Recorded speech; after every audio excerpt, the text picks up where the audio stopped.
मुझको चाहिए, इसलिए मैं ऐसी वाणी चाहता हूं कि जो कभी बोलने शक्ति का ह्रास न हो, पर ऐसा है नहीं।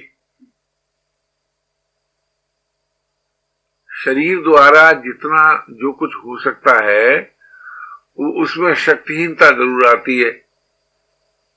इसलिए शरीर द्वारा अपने सुख का संपादन मत करो, अपनी रुचि की पूर्ति मत करो, अपितु समाज की मांग पूरी करो।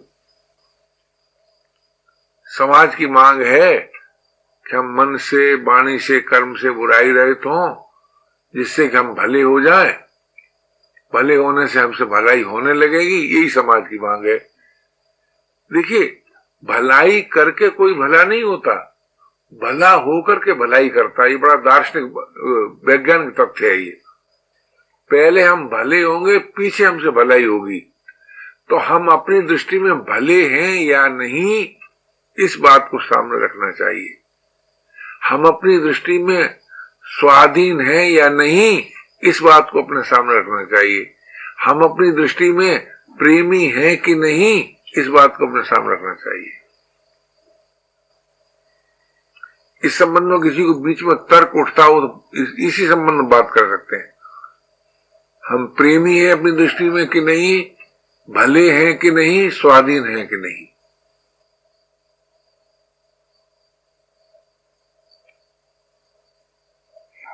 मतलब हमारी दृष्टि इतनी ऊंची नहीं है। तुम्हारी और ऊंची नीची से काम नहीं बनेगा। पापा जी, वाचक ज्ञान भूल जाओ। मैं आपसे ये निवेदन करना चाहता हूँ, आपके पास दृष्टि है ना। परमात्मा में आस्था आप ही करते हो, परमात्मा थोड़ी तुम कहता है कि मैं आस्था देता हूँ जी। और संत में श्रद्धा भी आप ही करते हो, और धर्म में आस्था भी आप ही करते हो। ये बात नहीं, हमें ऊंची और नीची दृष्टि नहीं, हम अपनी दृष्टि में कैसे हैं इस बात को देखना चाहिए। उदार होंगे अथवा अनुदार होंगे, स्वाधीन होंगे अथवा पराधीन होंगे, प्रेमी होंगे अथवा आसक्ति में आबद्ध होंगे। चौथी बात ही नहीं। अगर हम प्रेमी नहीं है तो आसक्ति में आसक्ति है। आसक्ति प्रेम का दूषित रूप है। अंतर इतना होता है कि प्रेम में तो प्रिय को रस देने की बात होती है, इसमें अपने सुख लेने की बात होती है।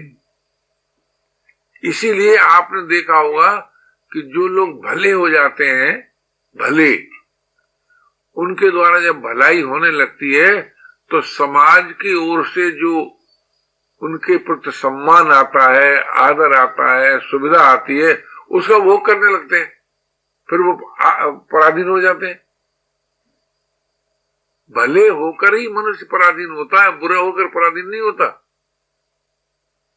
पर इतनी गंभीरता से भले होकर के पराधीन होता है। जब तुम भले हो जाओगे तुमसे भलाई होगी। पापा बड़े अच्छे आदमी है। अच्छा, किसी नालायक को कोई अच्छा आदमी कहता है क्या? ठीक जी, क्या तो भले होना जो है ये पहली बात है। भले होते हैं बुराई छोड़ने से, बुराई छोड़ने से भले हो जाते हैं, भले होने से भलाई होने लगती है, और भलाई का सुख भोगने लगते हैं तब हो जाते हैं पराधीन। तो इसलिए तीनों चीजें चाहिए जीवन में।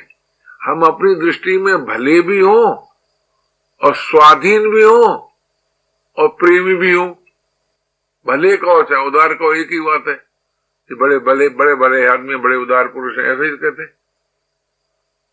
तो वो मैं आपसे निवेदन कर रहा था, हम अपनी दृष्टि में कैसे हैं, इस बात को बहुत ही गंभीरता से, धीरज के साथ हर भाई को, हर बहन को थोड़ा देखना चाहिए, हम अपनी दृष्टि में कैसे हैं। अब जैसे मान लीजिए ये शरीर छूटने वाला है। अरे छूटते सभी शरीर हैं, पर ये भी छूटने वाला है। इसके लक्षण ऐसे हैं कि जल्दी छूट जाएगा। तो अब लोगों को भय जो पैदा होता है वो क्यों होता है? उसमें मूल में आसक्ति है अपनी। कोई आसक्ति क्यों है कि हमने सुख लिया है, सुख दिया नहीं। क्या राय ये? अरे भाई स्वामी जी मर जाएंगे तो संस्था नहीं चलेगी।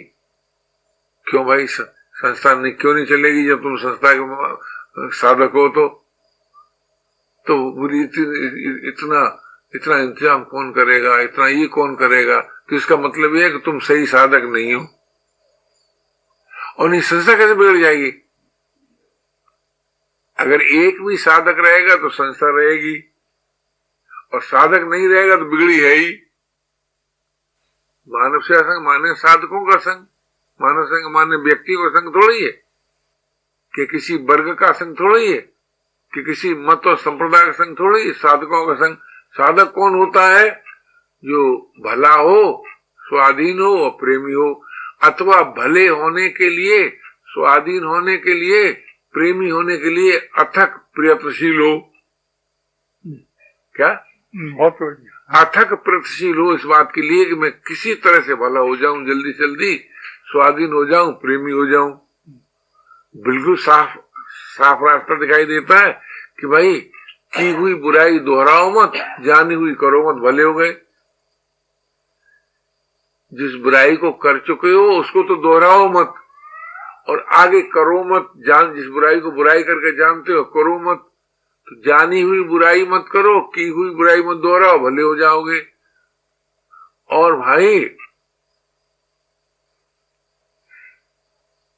भले हो जाओगे तो फिर स्वाधीन कैसे होगे? बोले स्वाधीन भी हो सकते हो। बहुत आसान है स्वाधीन होना भी। कैसे है? कि भाई देखो, अपना वही है जो अपने में है, वो अपने से भिन्न जो कुछ है वो अपना नहीं है। अगर परमात्मा अपना है तो अपने ही में होना चाहिए। अगर अमर जीवन अपना है तो हमको अमर होना चाहिए। अगर शांति जीवन अपना है तो अपने में शांति होनी चाहिए। अपना वही है जो अपने में, अपने से भिन्न की आवश्यकता अनुभव मत करो, स्वाधीन हो गए। और प्रेमी कौन हो सकता है? जो स्वाधीन हो सकता है वही आगे चल के प्रेमी हो सकता है। यानी उदार स्वाधीन होता है, स्वाधीन प्रेमी होता है। कैसे? कि अपने में है श्री हरि, अपने में अपने हरि हैं, इसलिए वो अपने को प्यारे लगने लगते हैं। तो स्वाधीन भी हम हो सकते हैं, प्रेमी भी हो सकते हैं, और उदार भी हो सकते हैं। हो तीनों सकते हैं। और इसमें ये नहीं है कि नंगे रहोगे, हिमालय की कंदरा में घुसोगे, या एक दिन कहीं, जो परिस्थिति बदल के, ये तीनों चीजें परिस्थिति के अधीन नहीं है। परिस्थिति तो अपनी सुविधा के लिए बनती है। जी, ये मूल प्रश्न तो ये उठा था अपने द्वारा अपने को देखो। हाँ, ये बात और तो यदि ऐसा बिल्कुल आदमी समर्थ होता तो फिर उसे शास्त्रों की और गुरु की आवश्यकता। अब देखो बहुत मत। मैं कहता हूँ शास्त्र गुरु से अगर समर्थ होता तो शास्त्रों में कमी है क्या, कि गुरु में कमी है? जिन्होंने, मैं कहता हूँ आप जाकर देख लो, एक बात सोचो, नजदीक आओ, नजदीक एक बात सोचो। शास्त्र गुरु तब फल देता है जब उसमें श्रद्धा हो। शास्त्र में श्रद्धा हो, गुरु की वाणी में श्रद्धा हो, तब तो फलित होता है। अगर शास्त्र में श्रद्धा न हो तो फलित होता है क्या? तो श्रद्धा तुम करोगे कि शास्त्र तुम अपनी श्रद्धा देगा? नहीं आया समझ? आया तो बोलते हैं आपने। इधर नजदीक आओ, नजदीक आओ, चल डरो मत, काट नहीं खाऊंगा।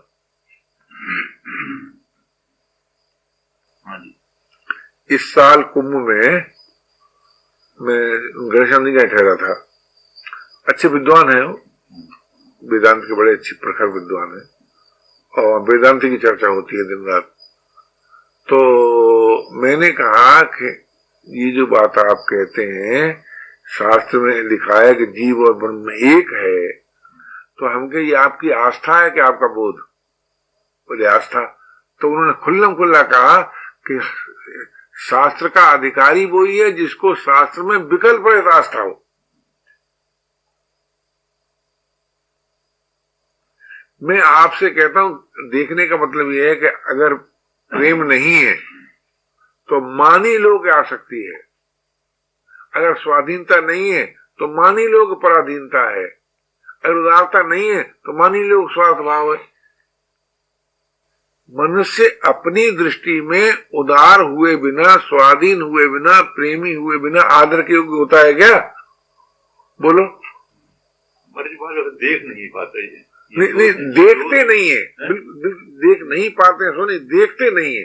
मैं आपसे निवेदन करता हूं कि देख न पाने की, देखिए, जिस ज्ञान से उदारता, स्वाधीनता और प्रेम का बोध होता है जी, वो ज्ञान मनुष्य में मौजूद है।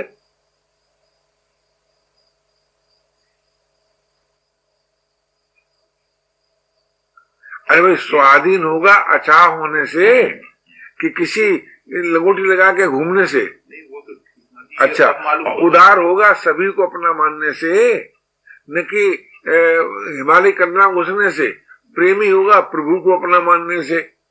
अगर परमात्मा को अपना मानेगा तो प्रेमी हो ही जाएगा, अचाह होगा तो स्वाधीन हो ही जाएगा, सभी को अपना मानेगा तो उदार हो ही जाएगा। क्या राय? ऐसा लगता है महाराज, ये जो ज्ञान अपने को जानने का है ना, ये इतना प्रखर नहीं होता जब तक कि नहीं, अब देखिए, ये तो बहानेबाजी है, उसका हम आदर नहीं करते। ज्ञान क्या प्रखर होगा? क्या ज्ञान उसे कहते हैं जो घटे और बढ़े, जो कभी रहे कभी भूल जाए? ये तो अब की दृष्टि है ना महाराज, इससे पहले तो नहीं होता। पहले की दृष्टि भी यही है, पहले की दृष्टि। अब देखिए, अब आपने अपने संबंध में अपने द्वारा विचार करने के सत्य को आप ठुकराते चले आ रहे हैं। नहीं, सुचार करो, वो तो मैं जानता हूं, मेरे कहने से तो नहीं कर रहे हैं, लेकिन क्यों ठुकराते जा रहे हैं? मैं आपसे पूछता हूं, भलाई करना एक चीज है और बुराई छोड़ना,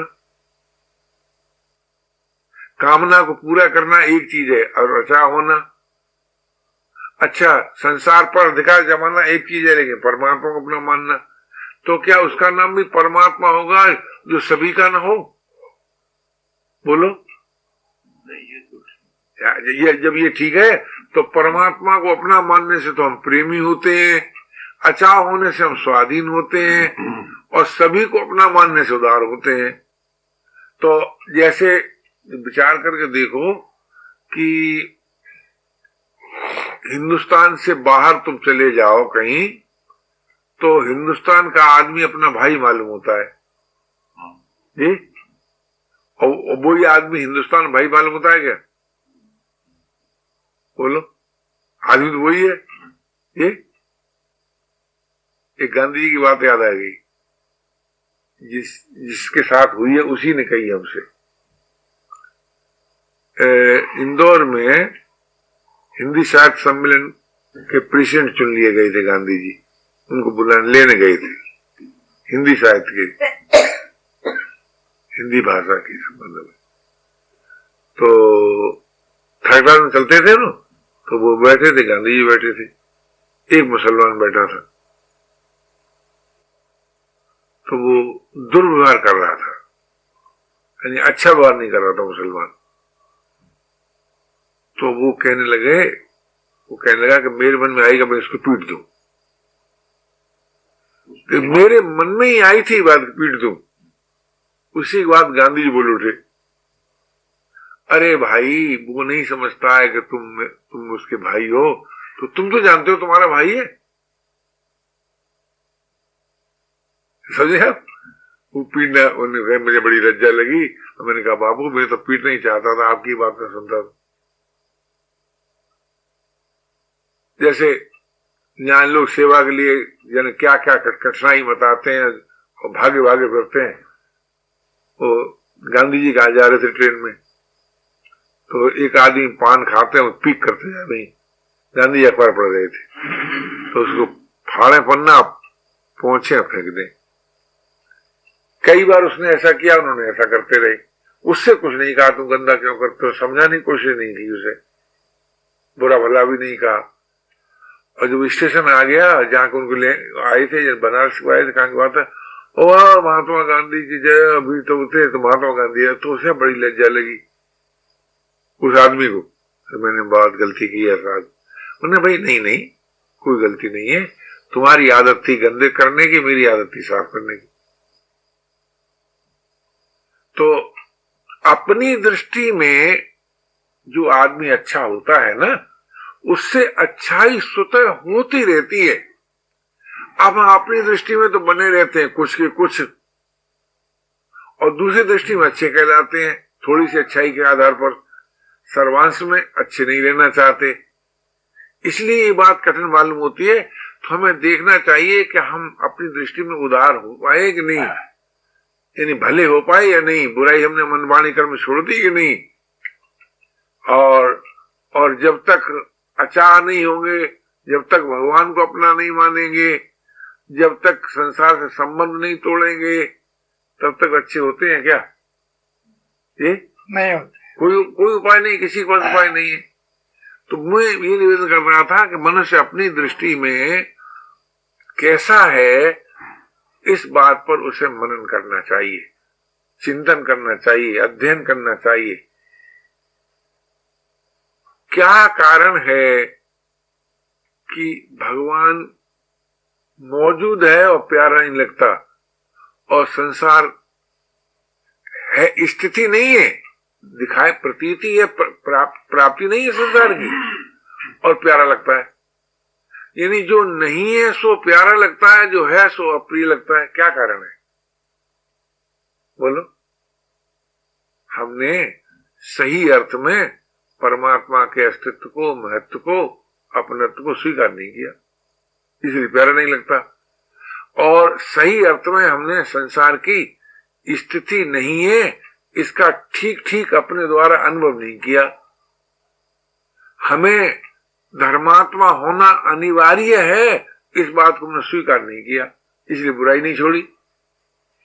धर्मात्मा होने में तो समय थोड़ी लगता है।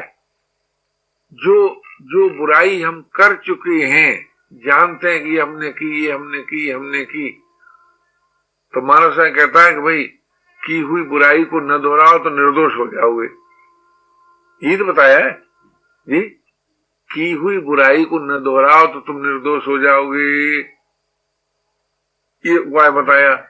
तो अब तक मैंने चाहे कितने ही पाप किए हैं, कितनी ही बुराइयां की हैं, इस क्षण से मैं कोई बुराई नहीं करूंगा, धर्मात्मा हो गए।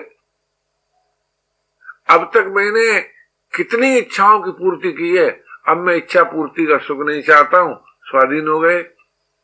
अब तक मैंने परमात्मा के नाम पर बहुत सी बातें की हैं, लेकिन परमात्मा को अपना नहीं माना, मैं आज से उन्हें अपना मानूंगा, तो सब प्रेमी हो गए। परमात्मा देखिए, प्रेम तो अपने के साथ होता है ना, क्या राय? हमको दर्शन दे दे, हमको मिल जाए, हमारी सदगति कर दे, ये तो हमारे हाथ में नहीं है ना, ये तो परमात्मा का कर्तव्य हम सोच रहे हैं जी। परमात्मा हमको शांति दे, हमें मुक्ति दे, हमें अपनी भक्ति दे, ये तो परमात्मा का कर्तव्य हुआ। लेकिन हम किसी और को अपना नहीं मानेंगे परमात्मा के सिवाय, इसमें भी हम पराधीन है क्या? बोलो क्या? मेरी कठिनाई तो ये मालूम होती कि सर्वांश में आदमी, मैं अपने लिए तो ये सोचता हूँ, अपने दोस्त देख नहीं पाता, जैसे मैं तो छाती उछल के बोल तो रहा हूँ, तो देख। हाँ, तो अपने दिखाई देती, तो इसीलिए आवश्यकता हुई ना। नहीं, अभी आप विषयांतर चले गए। कितने बार आवश्यकता होगी? गुरु का मिलन एक बार,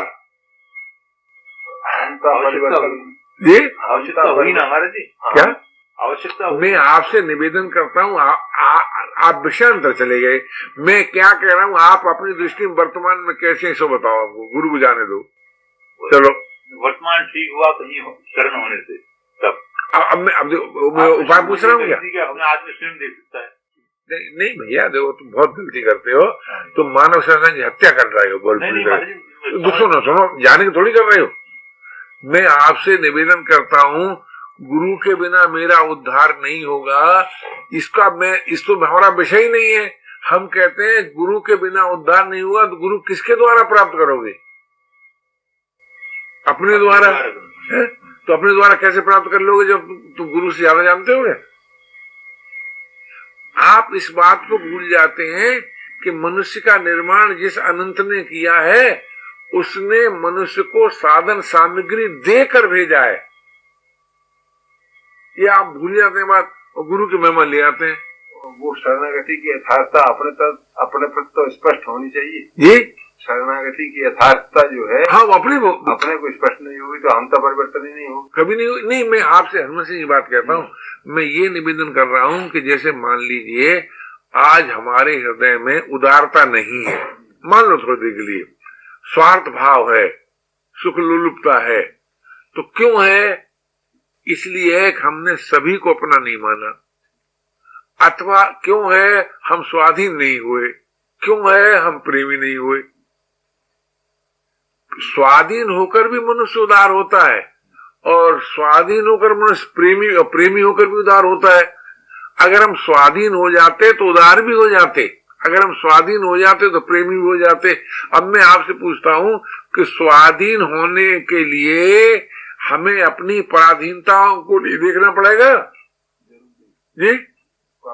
तो अब हमें ये नहीं मालूम, इसके लिए गुरु से तलाश करेंगे, बाहर से बुलाएंगे किसी को, जरा हमारा निरीक्षण करो हमें क्या क्या पराधीनता है। दूसरे पूछने जाएंगे, दूसरे सिखाएगा हमको पराधीनता है क्या क्या है। बोले कामना पूर्ति का सुख हमको अच्छा लगता है, यही तो पराधीनता है। अच्छा, और सभी कामनाएं पूरी होंगी नहीं, ये बात आप नहीं जानते हो? कौन नहीं जानता है? इसलिए कामना का त्याग होगा स्वाधीनता के लिए, और स्वाधीन होने से उदार और प्रेमी होंगे। तो इस तरह से देख करके मनुष्य को सबसे पहले निष्काम होने की प्रेरणा अपने आप मिलती है कि नहीं जी? गुरु और ग्रंथ इसका समर्थन कर देंगे। मनुष्य के सत्य का समर्थन गुरु करता है, ग्रंथ करता है। अच्छा, किसी ने कहा भाई महाराज हम तो बड़े अशांत हैं, क्या करें, ले अच्छा हो जा, यूं कह दिया कि संत ने, और उसने कहा अच्छा, मान लिया श्रद्धा करें, अच्छा होने शांति मिलेगी, अच्छा हो जाएगा, शांति मिल जाएगी, उसमें क्या बात है। तो वो तो आपकी बनावट के अनुसार अगर आपको गुरु की जरूरत है तो गुरु मिल जाएगा, भीतरी गुरु की जरूरत है भीतर मिल जाएगा, बाहरी गुरु की जरूरत है बाहर मिल जाएगा। वो तो दूसरा सिद्धांत ही है कि प्रत्येक साधक के साथ जगत की उदारता, प्रभु की कृपालता और सचमुच सद्भावना रहती है। तो आप उस सत्य को जो नजदीक है उसको तो लंबा क्यों कर रहे हो? लंबा मत करो। इसलिए देखो भाई, स्वाधीन होना चाहते हो कि नहीं? अब शरीर को बनाए रख के अगर संकल्प रख कोई स्वाधीन हो जाएगा? बोलो नहीं है? और वस्तु सुरक्षित रखे रहे कोई स्वाधीन हो जाएगा? ये बिना अचाह हुए कोई स्वाधीन होने का उपाय है? अच्छा, आप अचाह न होना चाहे तो कोई अचाह कर देगा आपको? ये भी बात ठीक है। तो आपको मानना चाहिए कि भाई बिना स्वाधीन हुए न हम उदार हो सकते हैं न हम प्रेमी हो सकते हैं। ये है दर्शन। अच्छा, विज्ञान क्या है कि शरीर की भांति सभी को अपना मानो तो आप में उदार होने की क्षमता आएगी। तो विज्ञान से चलो, दर्शन से चलो, आस्था से चलो। हमारे प्रभु परम उदार हैं, इसलिए प्रभु के नाते सभी अपने हैं, तो उदारता आएगी। ये जो दार्शनिक दृष्टिकोण अलग अलग हैं, तरीके, वो तो गुरु परंपरा के हैं। किसी का गुरु कोई बताएगा, किसी गुरु कोई बताएगा, किसी को बताएगा। लेकिन आपको अपने द्वारा जब आप स्वाधीन होने की बात सोचेंगे, स्वीकार करेंगे कि जब तक पराधीनता में फंसकर मैंने अनेक दुख उठाए। मोह क्या है? पराधीनता। आसक्ति क्या है? पराधीनता। क्या है बोलो? है? तो उस पराधीनता में फंस करके दुख नहीं उठाया क्या? ये हम क्या बताएं, एक घटना सुनाते हैं आपको। हमारे सामने एक बीती हुई घटना है। किला घाट है फतेहगढ़ में एक जगह, गंगा किनारे। मां एक मात गंगे नाम के साधु रहते थे। वो मिलिट्री एरिया है, उन्होंने एक पेड़ लगाया था। अच्छा, और जब गऊओं की वो सेवा करते थे तो उनकी गऊएं ऐसी थी कि हुकुम कर इसमें एक खेत में एक एक ग्रास लो। खूब पीटे, काश्तकारों ने अनेक बार पीटा। फिर वो खद्दीपुर रियासत है अवध में, कौन सी हुई है? खद्दीपुर रियासत वाले राजा ने कहा तो हमारे गांव हमारे रियासत छोड़ दो। फिर वहां आके बैठ गए। और वैसे इतनी अच्छी स्थिति के आदमी थे, मात गंगे उनको नाम पड़ गया था उनका, गंगे गंगे कहा करते थे। तो भंडारा किया तो गंगा का भी न्योता आना, गंगा को निमंत्रण दे दिया तो धार आएगी वहां पास में ऐसे। और गऊ उनके हुक्म पर चलती थी, जिस गऊ को नाम लेकर बुलाया सुई आ जाएगी। तो उन्होंने एक पेड़ लगा दिया और सब छोड़ छाड़ के आखिर में हवन करते रहते थे, अपना जप वप करते रहते थे, जो कुछ भी निशान ना हो उन्होंने बताया उन्होंने क्या, वो पेड़ मिलिट्री ने कटवा दिया। इतनी तकलीफ हुई उस आदमी को, इतनी तकलीफ हुई कि उसके पास एक बंदरिया एक बच्चा था पाला हुआ, उससे अपना शरीर कटवाया, छिड़ खूब, और अंत में आग लगा के मर गया। उस पेड़ की आसक्ति का इतना गहरा दुख हुआ कि वो बाबा जी बेचारा आग लगा के मर गया अपने शरीर में। हाँ, तो मैं ये निवेदन कर रहा हूं कि आसक्ति हीरा जवाहरात मोती में वो सोने छोटी छोटी चीज में हो जाती है। वासना बहुत बड़ी बड़ी हो, सोने छोटी छोटी वासना हो जाती है जी। इसलिए अगर आप स्वाधीन होना अपनी दृष्टि में पराधीन हैं, मान लो कोई भाई कोई साधक, चाहे वो रोटी के अधीन हो, चाहे वो एक लंगोटी के अधीन हो, चाहे वो एक गिलास पानी के अधीन हो, चाहे वो अपने शरीर के अधीन हो जी, अगर पराधीन है तो उसे सोचना चाहिए कि भाई जल्दी से जल्दी स्वाधीन हो जाओ। क्यों, शरीर से तो स्वाधीन होगे नहीं, स्वाधीन होगे अपने ही द्वारा। मेरा कुछ नहीं है, मुझे कुछ नहीं चाहिए, तब स्वाधीन हो गए। बोले मेरा कुछ नहीं है तो शरीर किसका है, बोले संसार का है, तो संसार की मर्जी पर उसे छोड़ दो। तुम किसके हो, बोले परमात्मा के हैं, तो अपने को परमात्मा की मर्जी पर छोड़ दो। अगर इतना भी आप नहीं कर सकते तो स्वाधीन कैसे होंगे।